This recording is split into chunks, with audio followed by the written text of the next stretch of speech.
तो आदाब, नमस्कार, गुड इवनिंग, सत श्री अकाल। एक बार फिर आप तमाम लोगों का स्वागत है क्राइम तक की कहानी के इस एपिसोड में। उम्मीद है पूरी फैमिली अच्छी होगी। आज सुबह सुबह करीब 6 साढ़े 6 का वक्त होगा शायद। मेरे आज तक के पुराने साथी और धीरेन्द्र पुंडीर, जिन्होंने चंबल की कई खबर दी, फ़ोन आया और फ़ोन पे जो उन्होंने खबर दी उसके बाद मुझे यकीन नहीं हुआ। फ़ोन रखने के 5 मिनट बाद तक मुझे लगा कि या तो मैं सपने में हूँ, क्योंकि बिल्कुल नींद से उस घंटी से ही उठा था मैं सोकर। खबर ये थी कि हमारे एक पुराने साथी, बल्कि जिसने अपने करियर की शुरुआत मेरे साथ की थी, रवि शर्मा, एक क्राइम रिपोर्टर, एक होनहार क्राइम रिपोर्टर, एक हंसता हुआ चेहरा, एक मासूम चेहरा, उसकी मौत की खबर थी। धीरेन्द्र ने बताया कि रात करीब 1:50 पर नोएडा सेक्टर 62 में रवि की कार का एक्सीडेंट हो गया और उसके बाद उसे, जहाँ पे एक्सीडेंट हुआ वो एक डिवाइडर था, इत्तेफाक से स्ट्रीट लाइट उसी वक्त गई थी और वो डिवाइडर बहुत ही ख़तरनाक था और वो देख नहीं पाया और गाड़ी उसकी टकरा गई। पीछे में कुछ अच्छे लोग जा रहे थे, एक फैमिली थी जिन्होंने मदद की, उसे कार से निकाल कर हॉस्पिटल पहुँचाया, लेकिन सुबह 4 बजे के आसपास रवि की मौत हो गई। पीछे वो अपनी पत्नी छोड़ गया और 2 बच्चे, 14 साल और शायद 10-12 साल।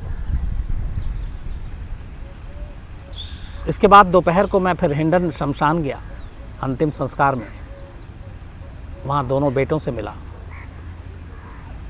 जो रवि के पिता थे, उनसे मुलाकात हुई। जब चिता सज चुकी थी और वो आए आखिरी बार प्रणाम करने, तो मेरे कानों तक वो आवाज़ भी आई। उन्होंने कहा कि अगर मुझसे कोई गलती हुई तो मुझे माफ़ कर देना, और ये तुम्हारे जाने की उम्र नहीं थी। वो अपने बारे में शायद कह रहे थे। वैसे भी एक जवान बेटे का जनाजा एक बाप के लिए सबसे बड़ा बोझ होता है, और ये वो मौत थी जिस पर यकीन करने को मन ही नहीं कर रहा। और आज शमशान में उसकी चिता जलती देखी। एक बहुत सारे ऐसे लोग होते हैं जिनका चेहरा आपकी आंखों के सामने हमेशा होता है। वो एक मासूम मुस्कुराहट, एक खिलखिलाता हुआ चेहरा, जिसको काम करने का जुनून। मैं इसलिए उसका फ़ैन हूँ क्योंकि उसने बिना किसी गॉडफादर के, बिना किसी फैमिली बैकग्राउंड के, बिना जर्नलिज्म के बैकग्राउंड के एक अपनी जगह हासिल की थी।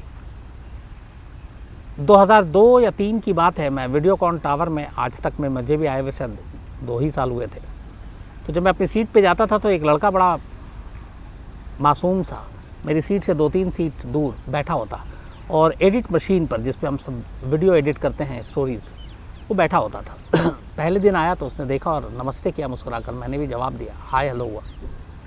इसके बाद अगले 2-3 दिन तक बस वो नमस्ते तक बात होती। मुझे लगा कि शायद कोई नया वीडियो एडिटर आया, लेकिन फिर मुझे बाद में पता चला कि ये रवि शर्मा है और कोई जर्नलिज्म बैकग्राउंड से नहीं है। इसने कोई जर्नलिज्म की पढ़ाई नहीं की है, लेकिन इसे जर्नलिस्ट बनना है। तो मुझे बड़ी खुशी हुई, क्योंकि लगभग हम लोगों की भी सोच यही थी कि एक जज्बा, एक जुनून है, कुछ करना है। लेकिन बाद में तो खैर जर्नलिज्म के बहुत सारे क्लासेस और पढ़ाई होती है। फिर उसके बाद उसने अपनी मेहनत से न सिर्फ टाइपिंग सीखी, ख़बरों को समझना सीखा। उसके बाद उसे छोटी छोटी स्टोरियों पे शुरू में भेजा जाने लगा रिपोर्टिंग पे, और फिर देखते ही देखते वो मेरी क्राइम टीम का एक हिस्सा बन गया और हमने साथ में काम किया। बल्कि जब वारदात शुरू हुआ और मैं कहीं बाहर होता तो रवि पहला वो लड़का था जिसने वारदात की एंकरिंग की। इसके बाद और भी कई लोगों ने की, लेकिन रवि ने की। और स्क्रीन पर उसका चेहरा बहुत अच्छा लगता था। बल्कि कई लोग कहते थे कि ये इस मासूम चेहरे को क्राइम के शो में क्यों रखा गया है। तब क्राइम अब ये सोच बन गई है कि शायद इसके लिए सख्त चेहरा है या कुछ वैसा ही दिखने वाला होना चाहिए। लेकिन उसकी मासूमियत ऐसी थी कि वो, और उसका जो फेस था वो टीवी पे कहीं ज़्यादा अच्छा लगता था। देखते देखते उसने अपनी पूरी एक जगह बनाई क्राइम रिपोर्टिंग में। इसके बाद एक स्टोरी उसकी हमेशा याद रहेगी मुझे, क्या जो भी जर्नलिज्म करते हैं सभी को। तिहाड़ जेल को लेकर एक स्टिंग ऑपरेशन किया था। उस ज़माने में स्टिंग ऑपरेशन बड़ी नायाब चीज़ हुआ करती थी। रवि ने अकेले तिहाड़ जेल कई दिनों के चक्कर काट के अपने सोर्सेज से मिलकर तिहाड़ जेल पे एक स्टिंग ऑपरेशन किया था। कैसे तिहाड़ के अंदर हथियार पहुंचते हैं, कैसे तिहाड़ के अंदर ड्रग्स पहुंचते हैं, कैसे तिहाड़ के अंदर सिगरेट, बाकी चीज़ें पहुंचती हैं, कैसे तिहाड़ ऑफिशियल और कैदियों के बीच मिली भगत है।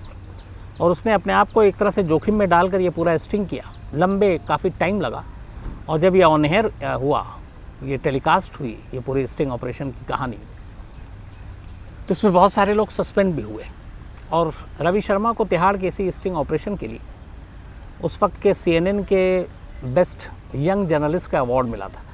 यंग जर्नलिस्ट का अवार्ड 30 साल से कम उम्र के लोगों को दिया जाता था और इस अवार्ड को लेने के लिए रवि शर्मा अमेरिका गया।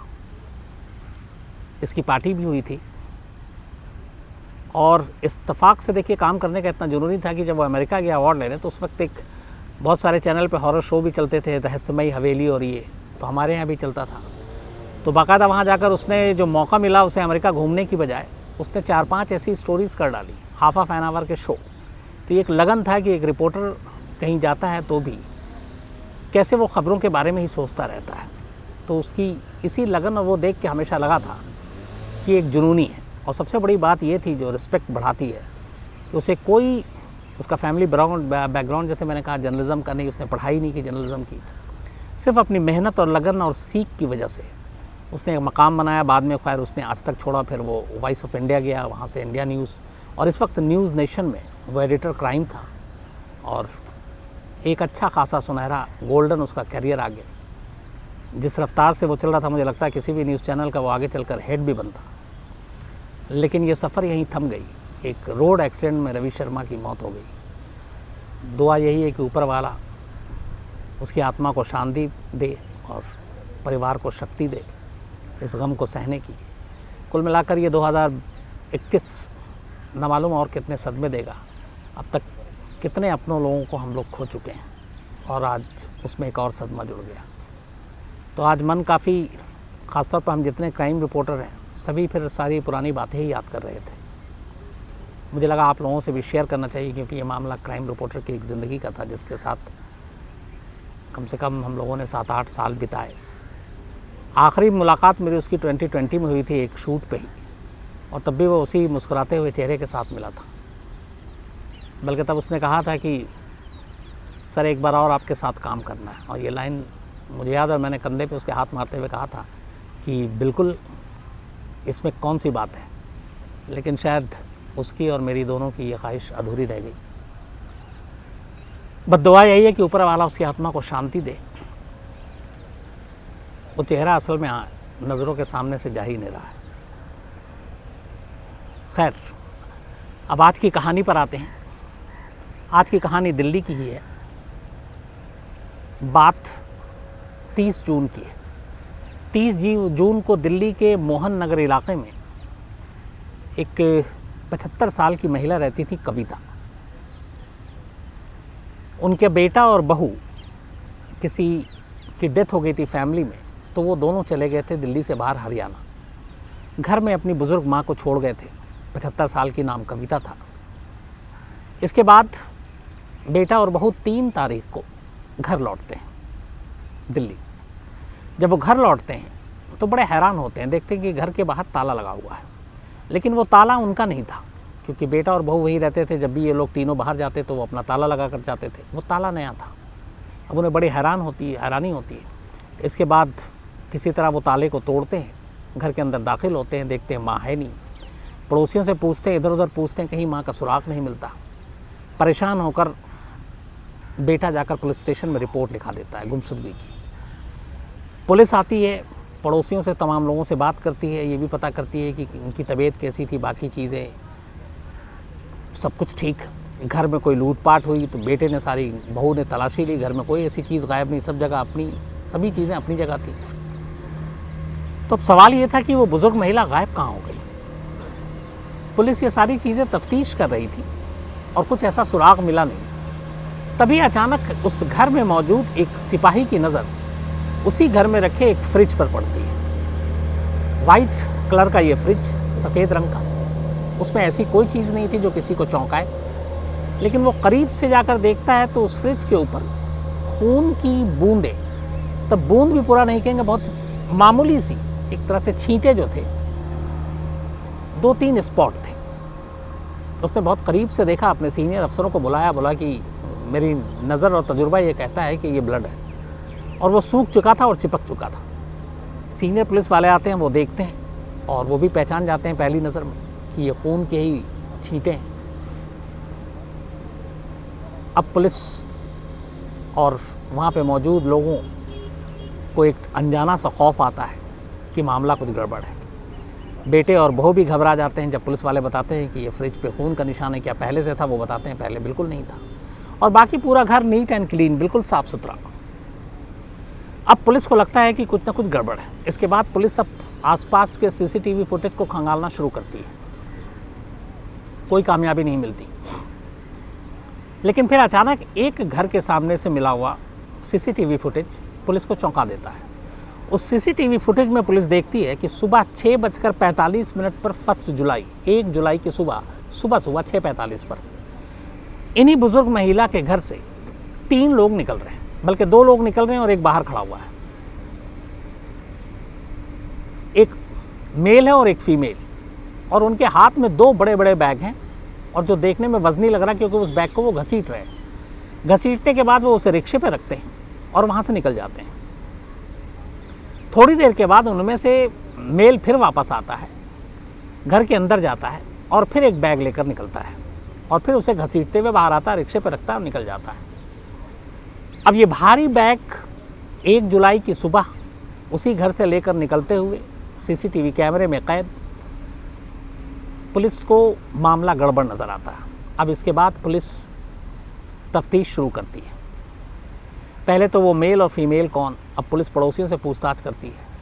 इसी पूछताछ के दौरान पुलिस को पता चलता है कि 1 तारीख से ही उसी मोहल्ले में रहने वाला एक पति पत्नी अनिल मौर्य और उसकी पत्नी कामिनी, ये दोनों गायब हैं।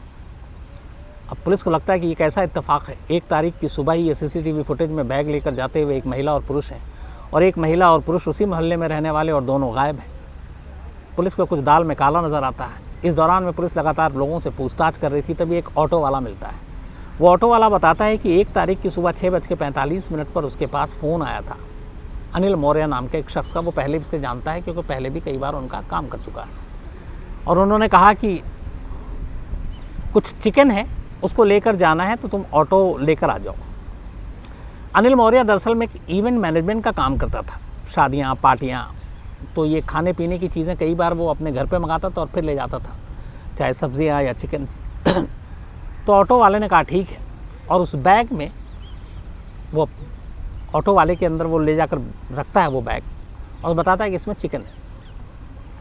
इसके बाद ऑटो को वो ले जाता है और नजफगढ़ के पास एक सुनसान जगह पे ऑटो से उतर जाता है, बैग उतार लेता है और कहता है कि अब हमें यहाँ से हमारी गाड़ी आ रही है जो अपनी इवेंट की है कंपनी की, और यहाँ से हम आगे जाएंगे, तुम जाओ। तो उसको पैसा दे देता और वो चला जाता है। ये ऑटो वालों का बयान था। अब पुलिस को डाउट होता है। अब पुलिस उन दोनों को ढूंढती है, अनिल और कामिनी पति पत्नी को।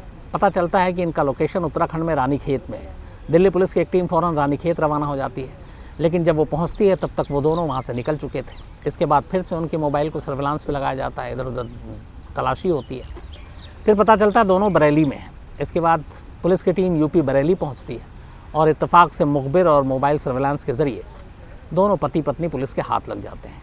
अब अनिल मौर्य और कामिनी को लेकर पुलिस दिल्ली वापस आती है, उनसे पूछताछ होती है। दोनों शुरुआत में मना कर देते हैं कि हम तो काम था और इसलिए गए थे। पुलिस पूछती है कि 1 तारीख की ये सीसीटीवी फुटेज और एक को ही आप गायब, तो सारे अपने तर्क दे रहा था। लेकिन फिर पुलिस ने सीसीटीवी फुटेज दिखाया और बताया कि आप ही दोनों हो और हमारे पास सारे सबूत हैं। इसके बाद पत्नी टूट जाती है पहले, और वो कहती है मैंने इनसे मना किया था कि मत मारो, लेकिन इन्होंने मेरी नहीं सुनी। पत्नी के कबूलनामे के साथ ही फिर पति के पास कोई चारा नहीं था, फिर वो भी ज़ुबान खोलता है और पूरी कहानी सुनाता है। कहानी ये थी कि अनिल मौर्य एक इवेंट मैनेजमेंट में काम करता था। लॉकडाउन की वजह से बहुत सारे लोगों के रोज़गार पे असर पड़ा, उस पर भी पड़ा। उसने कुछ लोगों से उधार लेकर अपनी जो उसका धंधा था इवेंट मैनेजमेंट का, उसको चलाने की कोशिश की, और इसी उधार के चक्कर में 1.5 लाख रुपए उसने इन बुज़ुर्ग महिला से, यानी कि कविता जी से 1.5 लाख रुपए लिए, और उससे कहा था उनसे कि एक तय वक्त के अंदर वो लौटा देगा। लेकिन वो तय वक्त बीत गया, पैसे लौटाए नहीं। इधर ये बुज़ुर्ग महिला लगातार उससे तकाजा कर रही थी पैसे की, वो दे नहीं रहा था। हर दूसरे तीसरे दिन बात होती। अनिल मौर्य इसको लेके बड़ा एक तरह से गुस्से में आ गया कि डेली वो तकाजा कर रही हैं और उसके पास पैसे नहीं कि वो लौटाए। इसी दौरान में उसे पता चला कि 30 जुलाई को कविता के बेटा और बहू दोनों एक फैमिली में डेथ हो गई, हरियाणा जा रहे हैं। तो ये घर पहुंचा और पति पत्नी दोनों गए। उसने जाके फिर कविता ने उससे तकाजा किया कि मेरे पैसे लौटा दो। कुछ उन्होंने ऐसी बात की, इसे गुस्सा आ गया। गुस्सा आया तो इसने कविता को धक्का दे दिया। धक्का दिया तो वो गिर गई। अब यहाँ पे गिरी तो उनको चोट लगी सर पे। अब कायदे से हॉस्पिटल ले जाता या बाकी चीज़ें करता, लेकिन फिर गुस्सा इतना था कि उसने उस गिरी हुई बुज़ुर्ग महिला जो फर्श पे गिर गई थी, उनका गला दबाना शुरू कर दिया। कामनी अनिल मौर्य की पत्नी का कहना है कि वो अपने पति को रोक रही थी कि मत मारो, पैसे लौटा देंगे, पर इतना गुस्सा में था वो कि जब तक वो अपनी पत्नी की बात सुनता या पत्नी उसे रोक पाती, वक्त बीत चुका था। गला दबाने से कविता जी की मौत हो चुकी थी। अब जब मौत हो गई तो दोनों घबरा गए। अब यहाँ पे पुलिस के जो बयान दिए दोनों में, उसके मुताबिक कि अब करें क्या करें। अच्छा, उन्हें ये भी पता है घर में कोई है नहीं, तो उन्होंने घर के दरवाजे बंद किए, घर के अंदर तलाशी ली तो उन्हें बैग मिला। बैग देखते हुए उन्हें दिमाग में ख्याल आया, क्योंकि कई बार उन्होंने फिल्मों में, सीरियल में, अखबारों में पढ़ा था, देखा था लाश कैसे ठिकाने लगाते हैं। फिर वो रसोई में गए, किचन में, वहाँ से उन्होंने चाकू उठाया।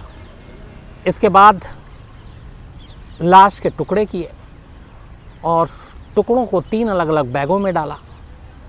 पूरे फर्श को, वॉशरूम को, बाथरूम को, सबको धोया, साफ़ किया। इसी दौरान में ये सारा काम करते हुए उन्हें प्यास लगी, फ्रिज से निकाल कर पानी पिया, क्योंकि गर्मी का वक्त है। और उसी फ्रिज से पानी पीने के दौरान कुछ खून की बूंद की छींटें फ्रिज के दरवाजे पर रह गई। अब उन्होंने बाकी चीज़ें तो साफ़ कर दी, फ्रिज के उस दरवाजे को नहीं देखा और वो धब्बा छोड़ गया। इसके बाद ये लोग रात को अपने घर लौट आते हैं। आने के बाद सो जाते हैं। अगले दिन सुबह सुबह ये उठते हैं, 6:45 के करीब घर में जाते हैं। पहले से ही बैग में 3 बैग में सारी लाशें उन्होंने पैक कर रखी थी। उसके बाद वहाँ से एक रिक्शे पे बैग रखते हैं। ऑटो वाले को फ़ोन कर दिया था, ऑटो वाला गली के दूसरी तरफ मिलता है और वो बताते हैं कि वो काम पे जा रहा है और चिकन है इसमें बैग में। और उसके बाद वो वहाँ से ले जाकर नजफगढ़ के करीब एक सुनसान जगह पे ऑटो वाले को रोक देता है। कहता है हमारी गाड़ी आ रही है कंपनी की, अब तुम जाओ, पैसे देता। ऑटो वाला चला जाता है। लेकिन ये उसके जाते ही जिस जगह रुके थे वहाँ सन्नाटा था और पीछे नाला, तीनों बैग को नाले में फेंक देते हैं और फिर वहाँ से घर आते हैं। घर आने के बाद अपना सामान पैक करते हैं और 1 जुलाई को ही दोनों मियाँ बीवी दिल्ली छोड़कर उत्तराखंड पहुँच जाते हैं। खून के कुछ छींटे और सीसीटीवी फुटेज, ये 2 ऐसी चीज़ें थी जिसने पुलिस को कातिल तक पहुंचाया। लेकिन पहला सबूत वो खून के छींटे थे जो फ्रिज के दरवाजे पर थे। अगर वो पुलिस की नज़र न पड़ती तो शायद पुलिस ये कि बुज़ुर्ग महिला हैं, कहीं चली गई होंगी, याददाश्त नहीं होगी, वक्त बीतता जाता। और जितना ऐसे केसेस में वक्त बीतता है, सबूत और बाकी चीज़ें बेकार होती जाती हैं। लेकिन यहाँ पर एक पुलिस वाले की पारखी नज़र फ्रिज पर पड़ी और खून के बूंदों ने पुलिस को एक्टिव किया और सीसीटीवी फुटेज ने बाकी का काम किया और इस तरह से एक केस सॉल्व हुआ। तो आज की कहानी में इतना ही, लेकिन कहानी ख़त्म करूं उससे पहले मैं पूरी क्राइम तक फैमिली से, हमारे साथी, हमारे दोस्त रवि शर्मा, उनकी आत्मा की शांति के लिए ज़रूर दुआएं कीजिएगा आप लोग अपने अपने तरीके से, और उनके परिवार को एक हिम्मत मिले, सहारा मिले, क्योंकि 1-2 बच्चे छोटे हैं। और मैं रवि शर्मा की शादी में भी गया था, तो वो सारी चीज़ें, सारे मंज़र और शादी की रात भी मुझे याद आ रही कि हम लोगों ने कितनी मस्ती की थी। लेकिन अब सिर्फ ये यादें हैं, कहानी है, और तो कुछ है नहीं। तो दुआ यही है कि ऊपर वाला उसे हमेशा अच्छा रखे। और बस इतना ही। तो अब आपसे कल मुलाकात होगी रात 9 बजे किसी नई कहानी के साथ। अपना ख्याल रखिएगा। Thank you.